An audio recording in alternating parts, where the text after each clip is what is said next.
dar gracias al Señor, como lo hicimos el otro jueves, eh, por todo lo que el Señor ha hecho en nuestras vidas y todo lo que Él seguirá haciendo cada día. ¿Amén?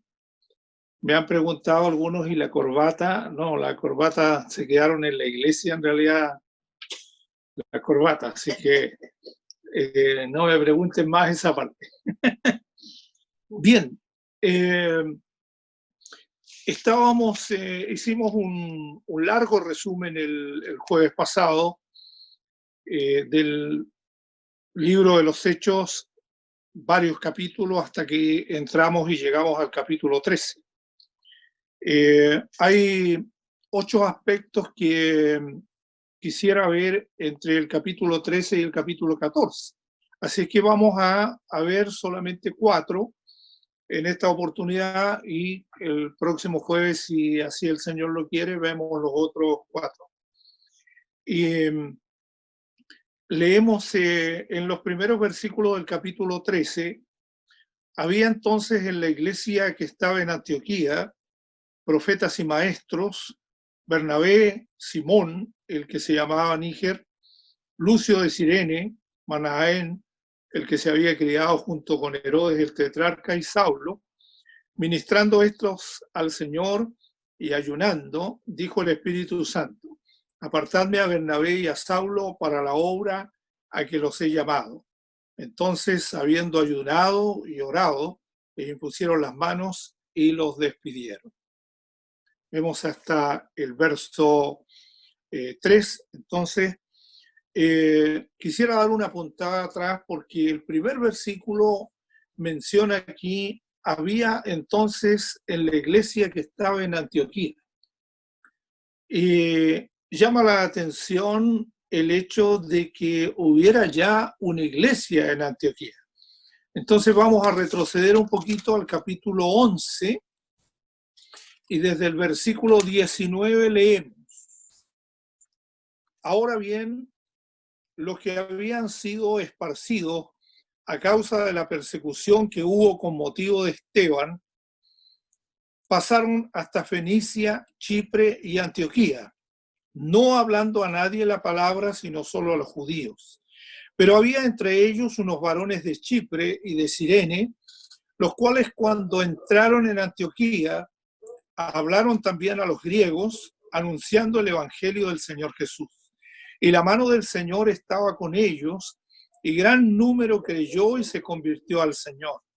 Llegó la noticia de estas cosas a oídos de la iglesia que estaba en Jerusalén, y enviaron a Bernabé que fuese hasta Antioquía. Cuando llegó y vio la gracia de Dios, se regocijó y exhortó a todos a que con propósito de corazón permaneciesen fieles al Señor, porque era varón bueno y lleno del Espíritu Santo y de fe. Y una gran multitud fue agregada al Señor. Después fue Bernabé a Tarso para buscar a Saulo, y hallándole le trajo a Antioquía. Y se congregaron allí todo un año con la iglesia y enseñaron a mucha gente, y a los discípulos se les llamó cristianos por primera vez en Antioquía. Qué interesante entonces es mirar que allí es cómo se estableció esta iglesia en Antioquía. Considerando que producto de la muerte de Esteban y la persecución que vino luego, entonces comenzó esta iglesia con algunos griegos en ese lugar. Y vemos entonces lo primero que vamos a considerar como un buen aspecto en lo que leíamos del capítulo 13, es la relación que existe con los demás creyentes. Ese es el primer aspecto que vamos a ver. Consideramos entonces que hay una parte del cuerpo de Cristo que está aquí accionando en esta iglesia que se ha establecido en Antioquía, y no se ignora a ninguno de ellos. Se entiende que hay una iglesia que está orando, aunque el pasaje menciona solamente a algunos. Y de ellos, los que son apartados son Bernabé y Saulo para la obra a que el Señor los ha llamado. ¿Por qué decimos que hay buenas relaciones como el primer aspecto? En primer lugar, ninguno puso objeción a que estos dos personajes, estas dos personas fueran llamadas a la obra del ministerio para continuar en otros lugares e ir hacia adelante, para enviarlo. Primero fue una obra del Espíritu, pero también debemos entender que había toda una iglesia detrás. Toda esta iglesia de Antioquía estaba detrás de ellos. Y la relación que se produce en ellos, porque si nosotros miramos en esta primera parte del capítulo 13, dice que había profetas y maestros. Y comienza a mencionar a varios, a Bernabé, a Simón, a Lucio, Manaén, a Saulo, en fin, en la forma como ellos estaban ministrando al Señor. Pero no se produjo ninguna envidia en ellos, ni se produjo ninguna situación que fuera a crear un caos en la vida de ellos. Entonces hay una relación bien interesante, bien importante de estos primeros creyentes, digamos, estos primeros misioneros que van a salir, ¿ya? A veces se pone demasiado énfasis en un solo líder, en una sola persona. Aquí vemos que varios de ellos, y los menciona como profetas y maestros. ¿Por qué el Espíritu del Señor, una vez que ellos han ayunado y orado, por qué el Espíritu del Señor los aparta? ¿Por qué aparta justamente a dos? En primer lugar, el primero que es apartado allí es Bernabé, por la experiencia que él tiene en la obra del Señor, por su espíritu apacible. En el capítulo 4 del libro de los Hechos hace mención, al final del capítulo 4, que José, que es llamado Bernabé como un sobrenombre, en verdad, él donó o dio parte, ¿no es cierto?, de algunos de sus bienes, de sus propiedades.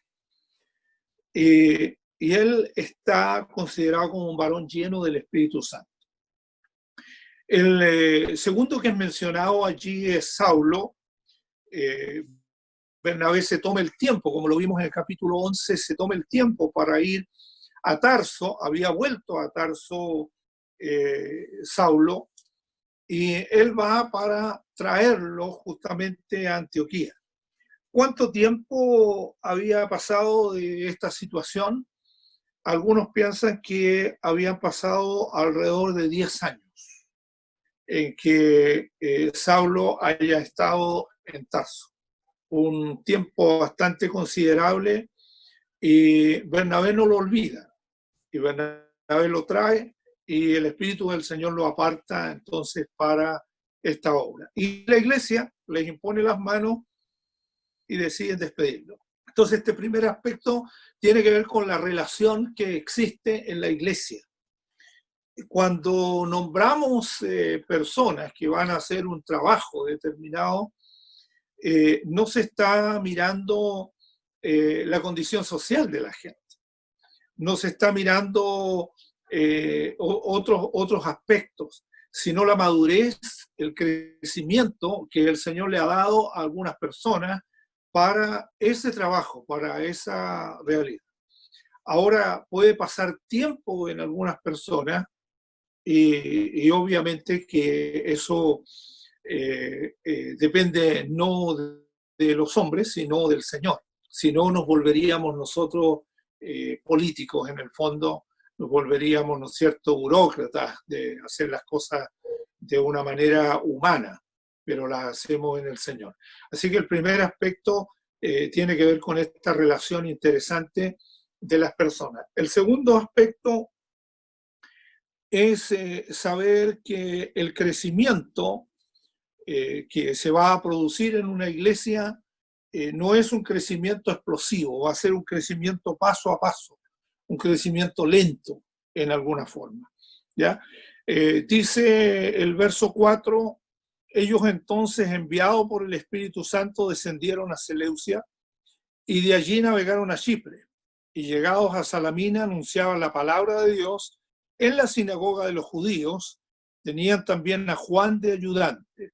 Y habiendo atravesado toda la isla hasta Pafos, hallaron a cierto mago falso profeta judío llamado Bar Jesús. Vamos a dejar hasta el 5 para que nosotros veamos entonces que hay un crecimiento. ¿Ya? Había pasado, como dije, el tiempo ya para Saulo, 10 años aproximadamente, y fue llamado, y como lo dice Gálatas en el capítulo 1, verso 15, él mismo contando su testimonio, dice, fue llamado a ser apóstol desde el vientre de su madre. ¿Ya? Se desarrolla el primer viaje misionero. Se piensa que Pablo tenía alrededor de 40 años, un poquito más de 40 años en ese tiempo. Entonces, muchas cosas toman tiempo para que los cristianos puedan o podamos madurar, podamos crecer. Con algunos hermanos, nosotros nos conocemos hace muchos años, hace mucho tiempo. Desde los comienzos, desde los inicios, hay hermanos en nuestra iglesia y en otras iglesias que nos conocen a nosotros desde la conversión. Y de pronto yo entiendo que a muchos de ellos les cuesta observar que uno sea pastor en este tiempo, ¿ya? Pero han pasado los años, ha pasado el tiempo y el Señor ha ido produciendo un crecimiento, una madurez espiritual en cada uno de nosotros y vamos desarrollándonos en el Señor. Como contaba el jueves pasado de ese niño del Campo Blanco. Ya lo vimos pequeñito, pero después ya era todo un hombre y desarrollado y estaba pastoreando una iglesia. Eso, claro, lo llena uno de gozo, pero eso toma tiempo. No es un tema sencillo. Entonces el crecimiento va lentamente o, como dijimos, paso a paso. Y el Espíritu del Señor consideró que era el tiempo para Bernabé y para Saulo. Ya estaban en madurez y comienzan entonces este primer viaje misionero, ¿ya? Con pequeños pasos, porque ellos no van lejos. Aquí nos damos cuenta de que de pronto nosotros tenemos hermanos que quieren ir a China, no sé si ahora querrán ir a China en verdad, pero hermanos que quieren ir a abarcar todo el mundo, llegar a la India, África, a otros lugares rápidamente. Los hermanos fueron a lugares cercanos. Es como si alguien estuviese en Concepción y dijera, nosotros vamos a ir a la isla Quiriquina. No es muy lejos, no está tan distante. Y esta es la situación que ellos están viviendo. Un paso lento, un paso bueno en el Señor, ¿ya? ¿Cómo crecemos entonces para que el Señor use nuestras vidas en esto? Vamos a veces como ayudantes. Muchas veces somos las personas que, como en el fútbol, ¿no? El que lleva el agua o el que lleva el bolso con las camisetas. Y a veces en la iglesia tenemos una labor que no es tan grande ni tan desarrollada en un comienzo, pero así hemos empezado. Nosotros le decimos a los hermanos que quieren ir a misiones que empiecen por la iglesia local, que ellos trabajen en la iglesia local, que abran campos blancos, que vayan a trabajar con los niños, que se desarrollen en un barrio distinto, porque no se va a abarcar a toda la tierra inmediatamente. El Señor tiene que darnos crecimiento y madurez. Amén. Bien, entonces el tercer aspecto que encontramos del verso 6 en adelante dice: habiendo atravesado toda la isla hasta Pafos, hallaron a cierto mago, un falso profeta judío llamado Bar Jesús. Llama la atención que es un falso profeta judío y hace mención que es mago, ¿ya? No sabemos si era a lo mejor un prosélito, porque las leyes judías no complacían este tipo de actitud y este tipo de cosas en las personas. Entonces debemos entender que no hay una relación ahí muy, muy directa. Y estaba con el procónsul, ya, Sergio Paulo, varón prudente, llamando a Bernabé y a Saulo, deseaba oír la palabra de Dios. El término procónsul es nombrado, el procónsul es nombrado por el Senado romano para gobernar en áreas pacíficas, ¿ya? No en áreas de conflicto, sino en áreas pacíficas. Y ahí está, la Biblia menciona a dos, a Sergio Paulo y también a Galión, ¿ya? Son los que menciona la Escritura. Eso ya está en el capítulo 18, el otro procónsul. Pero entendemos entonces que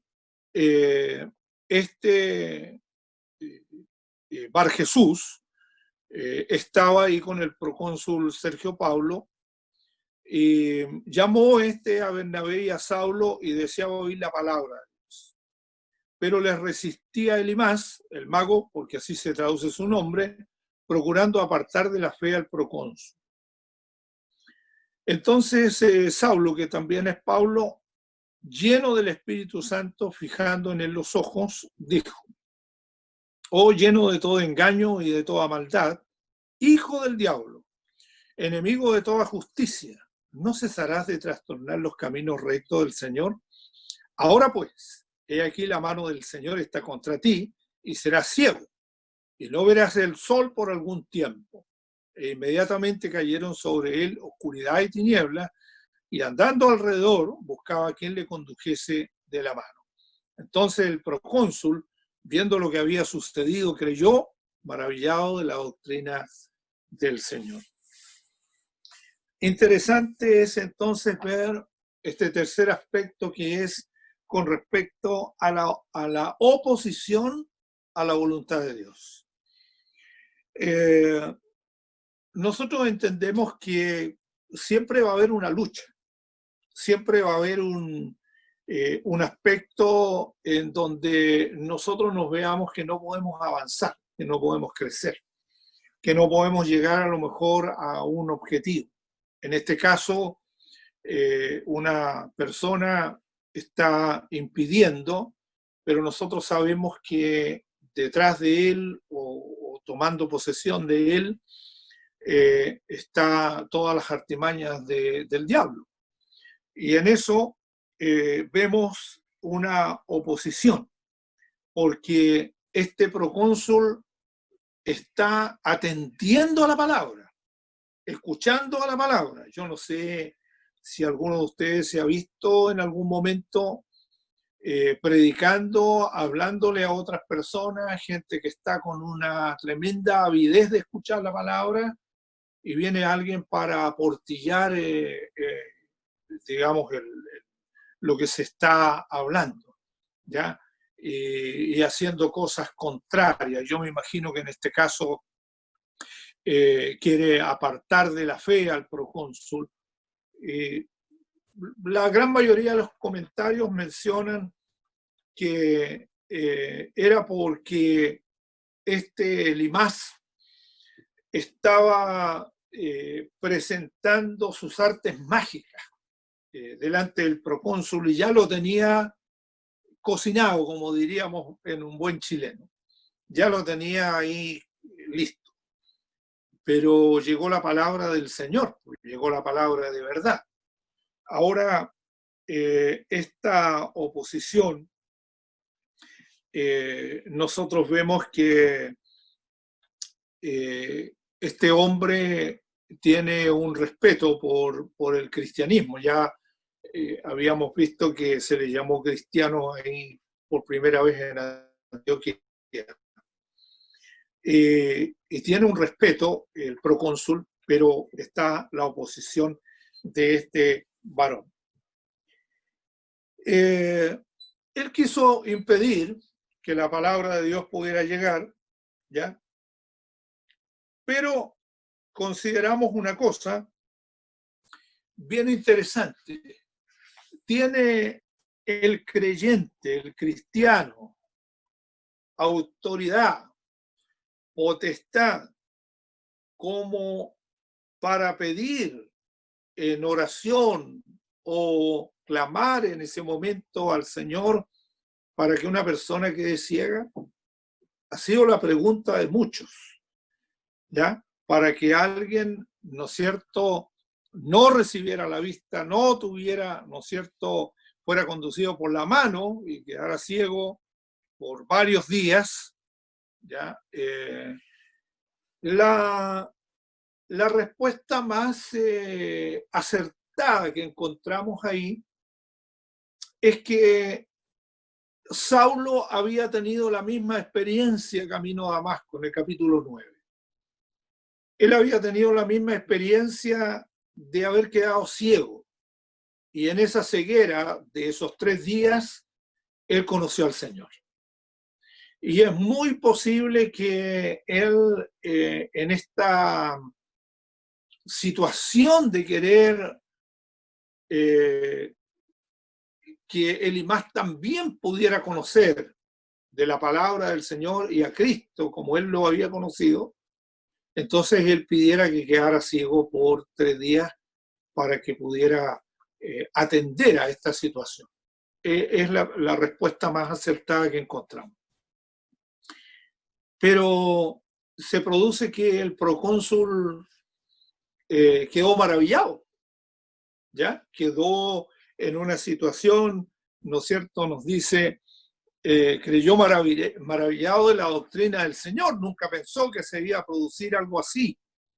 Muchos de nosotros hemos tenido experiencias, me imagino que usted también, hemos tenido experiencias similares, donde han ocurrido grandes cosas de parte del Señor y las personas dicen, bueno, en realidad esto es lo que estamos creyendo. Una de las cosas, como último aspecto, ¿se nos fue? Sí, ahí está. Una de las cosas como último aspecto que vemos es cómo mantenernos llenos del Espíritu Santo. Dice el verso 9, entonces Saulo, que también es Pablo, lleno del Espíritu Santo, fijando en él los ojos. Lleno del Espíritu Santo.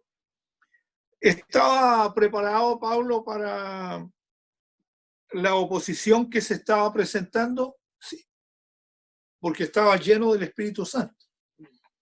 Entonces tenía este poder espiritual y sobrenatural, pudiéramos decir, para poder enfrentar la situación, para poder enfrentarla, para poder dar pie, ¿no es cierto?, a que lo que se estaba dando estaba dentro del reino espiritual, dentro de la situación espiritual. Y en eso tenemos que tener un discernimiento de cuando la oposición, porque la oposición se puede dar en tu propia casa. La oposición se puede dar en cualquier lugar. Y tenemos tener el discernimiento necesario como para en ese instante clamar al Señor y frenar la situación, pero hay que estar preparado, lleno del Espíritu Santo. ¿Ya? Entonces, habló con severidad a este mago Elimás. ¿Ya? Vemos también en una situación de Pedro hablar con cierta severidad a Simón, que también, eso está en Hechos capítulo 8, ¿ya? Lo vemos que también lo reprende, no le habla tan fácilmente, no le indica una situación que tenga una ambigüedad, sino más bien lo corrige, lo frena con una situación, ¿no es cierto?, de palabras fuertes. Aquí también Pablo lo hace. Porque no es una manera de cortesía. No estás tratando con una situación humana, estás tratando con una situación espiritual, ¿ya? Entonces debemos considerar eso, ¿ya? Que es una situación espiritual en la cual merece, digamos, esta reprensión. Podemos entonces ver que fue herido con ceguera y pudieran, como dijimos, haber muchas razones en ello, pero el Espíritu Santo es quien dirige, y en este caso es el Espíritu Santo quien dirige a Pablo para hacerlo de esta manera. ¿Ya? Entendemos que puede suceder en el caso de algunos de hacerlo en la carne y no en el espíritu, ¿ya? Y de querer hacer las cosas, y a veces se nos pasa la mano también, en querer hacer las cosas humanamente, pero debemos hacerlo lleno del Espíritu del Señor.